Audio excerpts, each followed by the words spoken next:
All right, welcome back. I've been joined in the studio now by media consultant Mrs. Kemi Asekun. I hope I got that name correctly. Welcome to the program. Thank you very much. You actually did get it right. My name is Kemi Asekun. Good. Welcome to the program. Thank you. All right. Let's start with that report, the EU report. Okay. Perhaps in the course of the program we can get more on the reply by INEC this time around instead of the federal government. But I'd like your thoughts on that report and the reactions we've seen so far. We've seen reactions from opposition. We've seen reactions from the presidency. What's your take on it?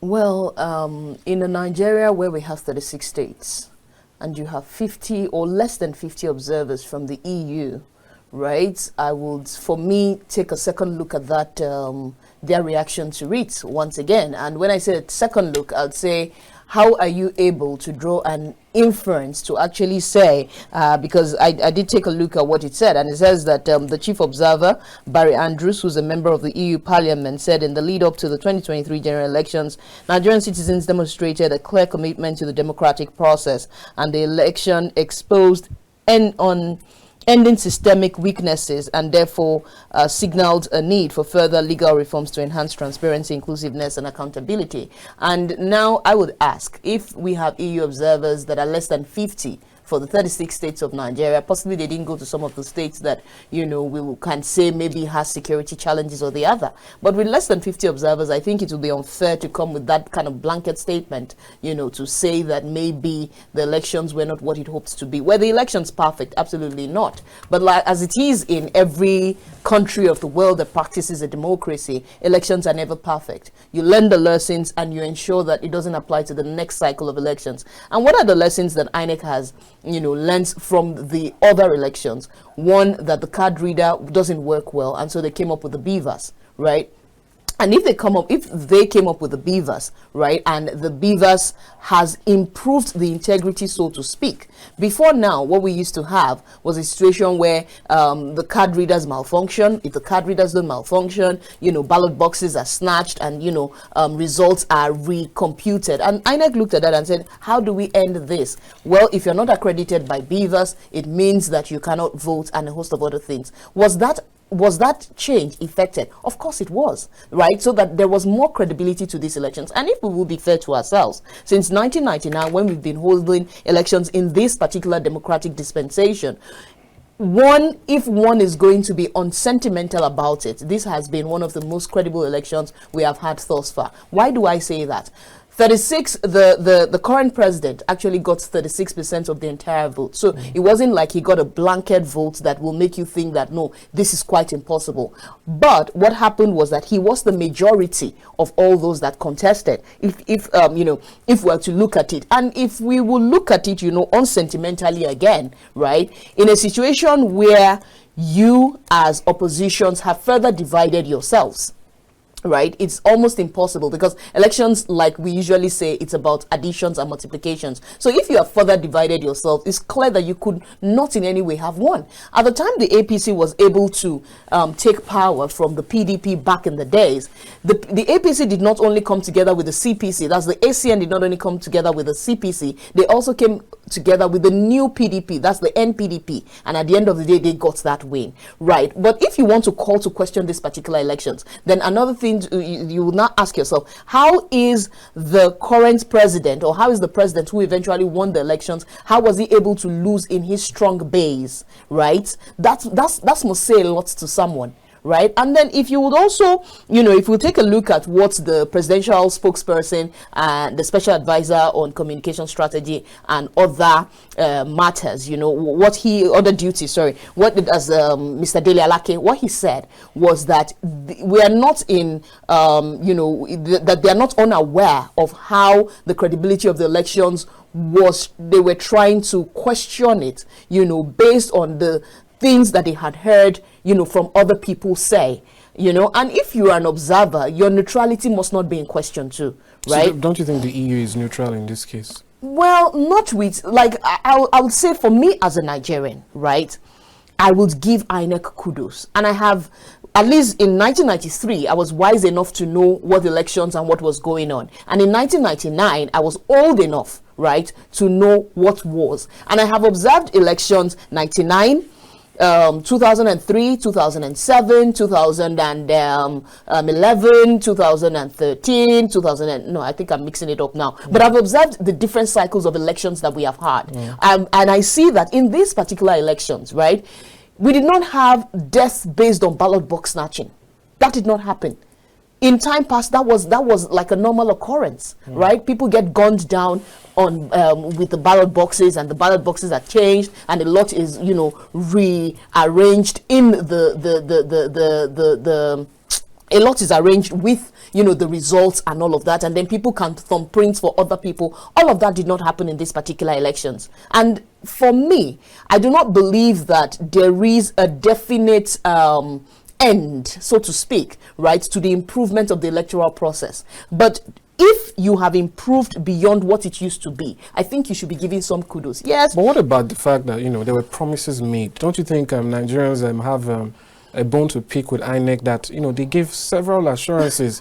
In fact, in some cases, they will say there are plots, there are rumors about plots that we will not upload results.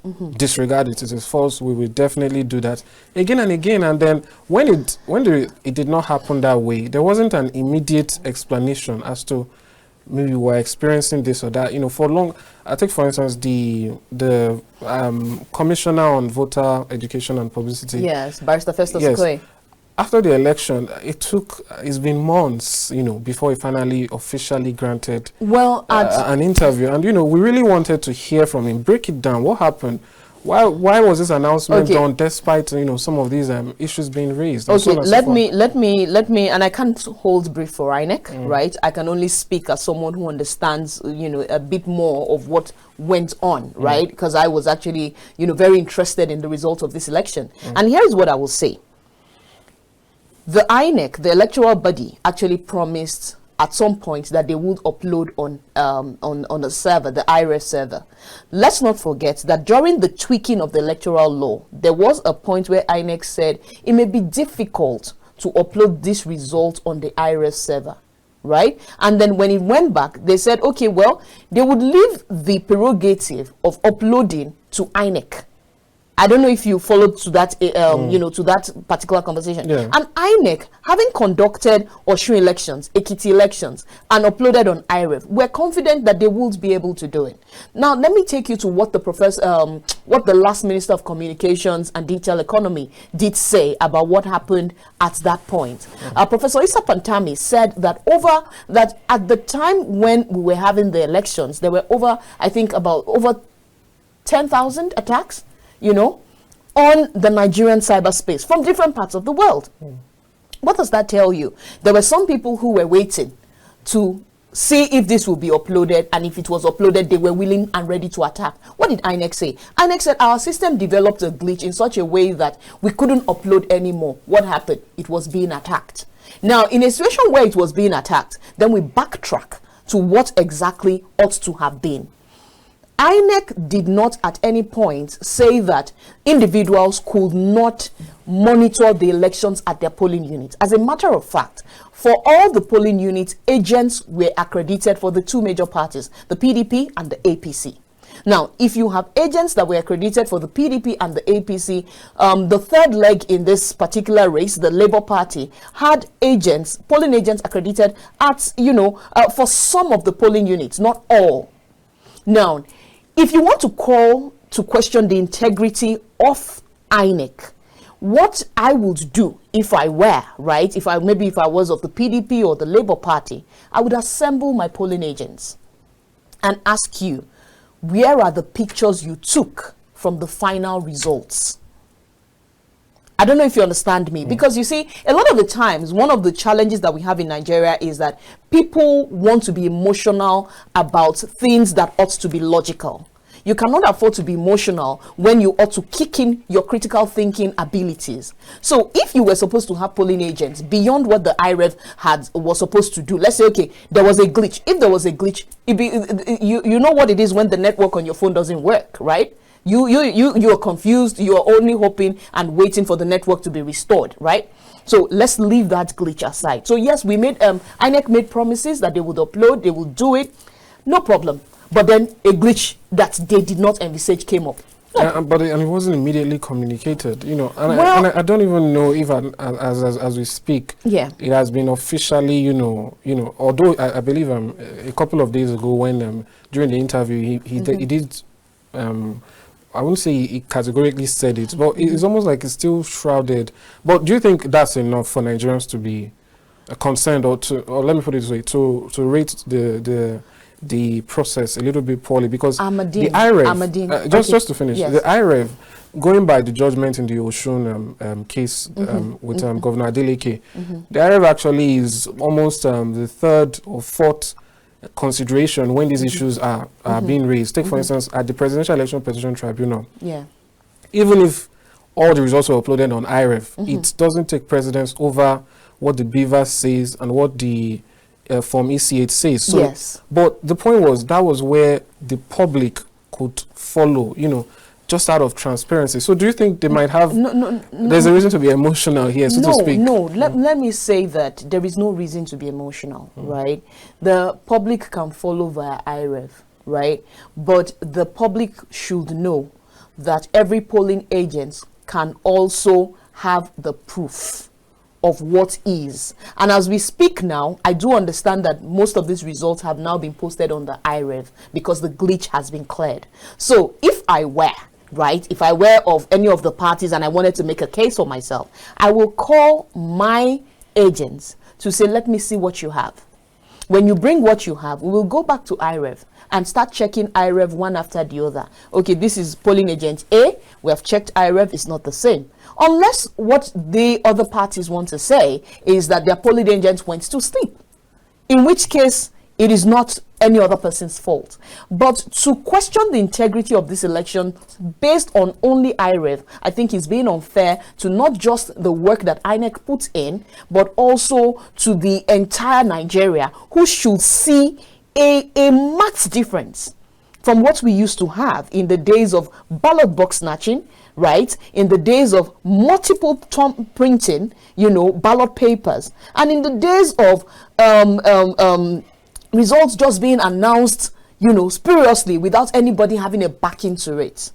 I think that if we look at where we're coming from sincerely to where we are right now, we should actually be giving INEC kudos for what it did in this particular election. All right, so very quickly, so that we move on to another issue, what do you make of the response by the federal government? You've said here already that, you know, no process is 100% or perfect. Yeah. And you also, you know, talked about how we should learn from what we've done and move ahead. Do you think that the response where the federal government just rejects the EU's, if that's the best, especially because the EU, during each election cycle, you know, pumps in about, I think about 39 million euros into our election. And, you know, people are wondering, why do you accept the funds but you reject their recommendations, so to speak? Why they accept the funds is up to INEC, is up to the federal government, you understand. But if I were, I would do the same, right? Because I will take an... What do you mean? You mean the rejection? No. I would reject as the federal government has, right? Because if you have less than 50 observers in an election that contains, I can't remember the geographical, size of Nigeria as we speak. If you have less than 50 observers, perhaps maybe you say 1 per state, and you know how big our Nigerian states are. Right? And okay, so let's say 1 per state, or 3 per state, or 2 per state, or maybe 10 per state. That confines you to just 5 states in Nigeria, if you even have 50, but you have less than 50, right? So for me, I would say that the EU isn't being fair to our electoral process. The EU is giving the impression, right, that the elections are what it used to be, and they are not. But would you say same if they had, you know, made the opposite reports? If they had made the opposite reports, we wouldn't even be having this conversation, because, as you know, with journalism, it's when the dog bites the when the man bites the dog that it becomes news, right? So a lot of the times we won't even be having this conversation, right? So it's not even about what's the it's not about their reports now. It's about them not even being fair to the Nigerian electoral process, to the improvements that INEC has made. You understand? And sometimes we need to be careful. We need to be careful of listening to heresy, right? Nobody who has experienced elections from 1999 till date, who is being honest with themselves, will say that this election has not shown a marked improvement, a marked difference in what we used to have. All right, that's fair enough. Like you mentioned, the winner of the election, the president, won it over just 30% or 38%. Yeah, no, about 36% of the votes, or less than 40 actually. And you know, at the end of the day, it actually means more people voted against him than they did for him. We saw in the Sierra Leone case, there's some sort of stipulation where the winner has to have 55%, at least 55% of the votes, so to speak. But this is as regards, you know, acceptance and the work he needs to do for unity, so to speak. Well, let's, if we will mention Sierra Leone, then I think we should also look at a few other things. If you look at the fact that yes, he may have won less than 40% of the vote, but of course we know what the build up to that election was, the cashlessness, the change of the naira, you know, and all of that. And then we must also be clear as to what our constitution says. Nigerian constitution and Sierra Leone constitution are not the same, right? They do not, you know, apply at the, you know, what our own constitution says, to the best of my own knowledge, is the majority. So if the majority happens to have been this 36% or less than 40% that voted the president, then so be it. No, that's fair enough. No, the issue is he has more work to do than the presidents of the past had to, in terms of acceptance. You know, I totally he has to do more that. now, because, you know, he can't ignore the percentage that didn't, you know, vote for him, being larger. I totally agree with that. But that being said, the issue now moves from politics to governance. Yes. He's already the president. Absolutely. Like he promised, he has done, he has hit the ground running, and he's still running, so to speak. Yes. So let's talk about those issues a little bit now. On the first day, subsidy removed. We have floating of the naira. We have some agency heads that have come under scrutiny, being removed, being under investigation, and so on and so forth. He's made some appointments already. In terms of security, it's almost that's almost completely done. So how would you comment on the whole process so far? Okay, and the effect on the average Nigerian. Okay, let me quickly backtrack to what you said when you said it needs to have more acceptance, right? One of the things that he's been able to do in the last 31 days or 33 days has been to show that he is the president of all, even in the appointments he has made. Right? He has shown that he's the president of. On the first day, he said something about subsidy will go, and the filling stations wanted to take advantage of that, and they quickly, you know, started shutting the filling stations. And it's, yes, they say that never let a crisis go to a waste. And if you look at the president, you would understand that he's not just a politician, he's also a technocrat, having been an accountant for most of his life, you know, and getting to the zenith of it, working with the top 4 organizations, accounting firms, you know, in the world, right? So it's not just a politician, a strategist, he's also a technocrat. So when you say do not let a crisis go to waste, the first thing is, okay, people want to take advantage of this statement, let this thing go. After all, the budget in itself does not allow, you know, for subsidy. And beyond that, we had been borrowing to subsidize. You would recall that as soon as subsidy went, it was a bit tough on people. But when people started realizing that even other countries, that is neighboring countries, were fighting to have subsidy returned, you now realize that, we have, it seems the handshake has gotten to the elbow and it's getting to the neck, because at that time Nigeria was already getting into dire straits, borrowing so much money that they did not have to subsidize fuel that was mostly being subsidized for the rich. So you drive a V8 engine, you buy more fuel, you know, but the person who drives a V4 engine, you know, is, after filling his tank, you know, he cannot go to a hospital that is close to him and be able to enjoy the dividends of what a democracy should bring, which includes healthcare and, you know, good roads and a host of other things, right? So I think with that understanding, there has been some acceptance Even from, because you would see it even across social media. People will say, oh, I didn't vote for this man, but with what he is doing, I think he's helping. And I will come to the effect on the common man, right?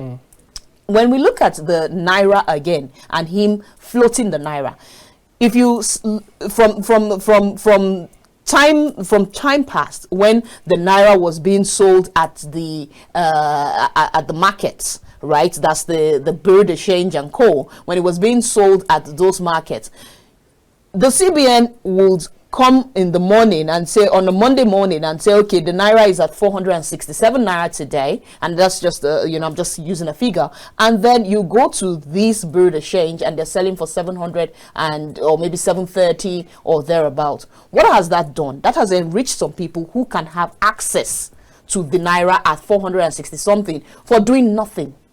Right? It has also impoverished some people. I will take a look at the airlines, for example. At some point, the airlines were beginning to complain that we're not getting our money in dollars because these people are paying in Naira and the federal government ought to give them back that money.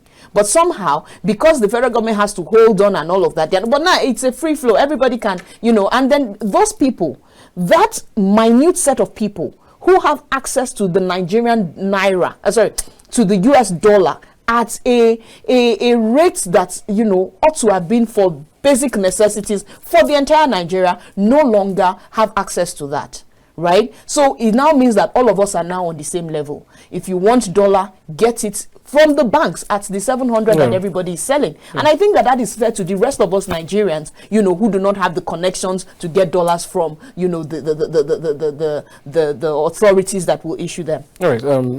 Somehow, we've almost run out of time. Are you kidding me? When the conversation is moving so smoothly. So I want to get your thoughts now on the policies being made, the moves being made, and how to an extent, it seems as though the president is starting from the bottom and working his way up to an extent in terms of the economic impact. So, like you said, some presidents accept it. The truth is, if you talk to a lot of people, they will say removing fuel subsidy is good. Yes. But the person speaking to you might have paid ×4 the transport he paid, just yesterday. There's a lot of hardship going on that people are just waiting for the positives to really start to kick in. Okay. They want to believe. They say it's a good move. Everybody says it's a good move. All the experts say so. But they can't just take into account that they are really being affected by it. Well, now taking a look at what the World Bank reports, about 4 million Nigerians being pushed into poverty in the first 6 months of 2023, and saying that 7.1 million more people could join if subsidy removal is not properly managed. So the question now, just to round up, is how do you think the government, the president, can do this in such a way that the average person, the Nigerian out there, can start to see that the elites, the political class, is making a lot of sacrifices, as much as the person who has to pay 750 Naira now where he used to pay 200 Naira, so how do you think this could be done? Well, the truth is, any government that wants acceptance must actually be honest and must show to the people that they're willing to also suffer with them. I will quickly backtrack to you saying that everybody agrees that subsidy must go. What we shouldn't forget is that the president has just been on for less than 40 days. Right, and yes, we want to see the effect of this subsidy removal and where the money is coming in. Don't forget that 400 billion was saved from subsidy in the last 1 month, right? And some of these will be channeled to the states, and the states will get this from their FAC, from their federal allocation. So I think that one of the things we need to start doing is paying attention to what the governors are doing with the money that comes to them, per state. Right, and then even the citizenry must hold the governors accountable, for these monies. But talking about the fact that, how do you tell them that, the effect of this subsidy will the removal, and there's something to look forward to. One of the challenges we have in Nigeria as we speak is the fact that people want to eat with their 10 fingers. And what I mean by that is, whatever it is distributed now. Nobody is thinking of the generations to come. The roads in the places they call quote and unquote Senate climes, right, were not built by this present generation. They were built by generations that have gone in time past, from their taxes, from their sweat, and a host of other things. One of the things which I'm grateful that this government hasn't taken for granted, right, is the fact that they are not slow in communicating. They're not slow in communicating what is happening and what people can expect or what people are experiencing, right? And I think that if people understand where you are going to, it's easier for them to buy into what you're doing. And in the aspect of communication, this government has been doing a lot of that, and they can only continue, you know. And we as a people must learn that we are trying to build a Nigeria not just for ourselves, we're also trying to build a Nigeria for the generations yet unborn, right? So there will be a little pain, as it is with the bursting of a seed when you place it in the ground, right? For growth to happen, there must first be the breaking of the cracking of the shell so that the seed can sprout. Yes, the help will come at the end of the day, but as it is also with building, as it is with growth of anything, we need it takes some time, it takes some patience, it takes some understanding, it takes some belief in the fact that it's a brighter future, right? So all right, thank you so much for coming, for your thoughts. It's been great talking to you. Hopefully, next time we get to have more time to talk and break things down. Thank you so much for coming. Thank you, Amadin. All right, I've been speaking with media consultant Mrs. Kemi Asekun. But right now, we'll go on a short break. When we return, we'll be delving into the issue of the Kogi State Guba elections and the violence that is being reported ahead of that election. So stay with us. We'll be right back.